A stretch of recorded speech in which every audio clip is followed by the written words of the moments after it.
مسلم، احرص على نشر هذه المادة، فالدال على الخير كفاعله.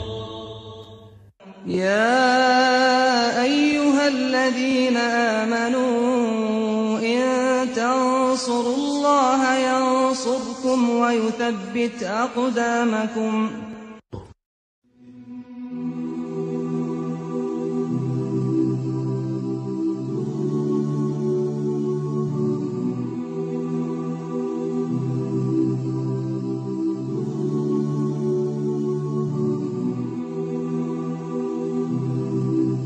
Méditons un instant sur la création d'Allah Tabarak wa Ta'ala.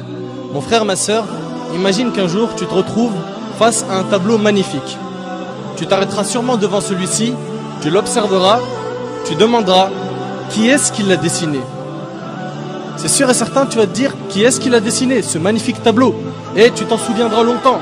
S'il en est ainsi des tableaux qu'ont dessinés les êtres humains, qu'en est-il des magnifiques tableaux qu'Allah Tabarak wa Ta'ala a créés et qu'il a disposé partout autour de nous? Pourquoi ne pas s'arrêter et méditer sur ces impressionnants tableaux qu'Allah Tabarak wa Ta'ala a créés? Sachez mes frères et sœurs qu'à tout moment où vous observerez la création d'Allah et que vous méditerez dessus, vous vous rendrez compte qu'à chaque fois vous vous retrouvez face à une chose d'une splendeur inouïe. On se doit de méditer sur tout détail qu'Allah Tabarak wa Ta'ala a créé. À chaque fois que le soleil se lève ou se couche, à chaque fois qu'on voit la lune, à chaque fois que la pluie tombe, à chaque fois qu'on voit les nuages, à chaque fois qu'on se retrouve face à un beau paysage tel que les montagnes, la mer, la verdure, etc. Il faut s'arrêter face à cela et méditer.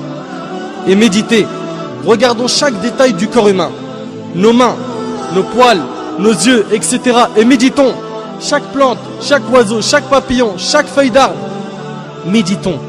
On ne doit pas négliger cette grande adoration qui est la méditation. À chaque fois que l'on observe une invention, on peut reconnaître les qualités de son auteur à travers les détails de cette invention. Par exemple, l'inventeur de l'ordinateur était sûrement quelqu'un de très intelligent. Les constructeurs des pyramides étaient sûrement des gens forts. L'auteur d'un joli tableau est sûrement un artiste très doué, etc. Qu'en est-il du créateur de cet univers? La première chose sur laquelle on doit méditer est la création de cet univers parfait par Allah Tabarak wa Ta'ala qui l'a créé à partir du néant.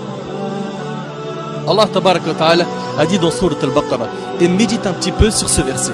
Allah Azza wa Jalla a dit dans Sourate Al-Baqarah, Sourate 2, verset 117, Badi'us samawati wal ard. Badi'us samawati wal ard, qui signifie il est le créateur des cieux et de la terre à partir du néant. À partir du néant. Allah Azza wa Jal est le seul capable de créer à partir du néant. Il dit à la chose soit et elle devient. Soit et elle devient. Cela signifie que les cieux et la terre sont des chefs-d'œuvre qu'Allah Tabarak wa Ta'ala a créés. Regardez subhanallah. Méditez un peu sur cet univers. Regarde un petit peu. La lune tourne autour d'elle-même et tourne autour de la terre. La terre tourne elle aussi autour d'elle-même et tourne autour du soleil avec la lune.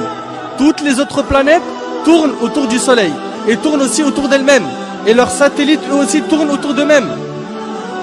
Et tout ce système solaire, comprenant le soleil, la terre, la lune, les planètes, les satellites, les étoiles, etc. Tout cela appartient à notre galaxie qui est la Voie lactée. Subhanallah, c'est quoi cette perfection? C'est quoi cette perfection?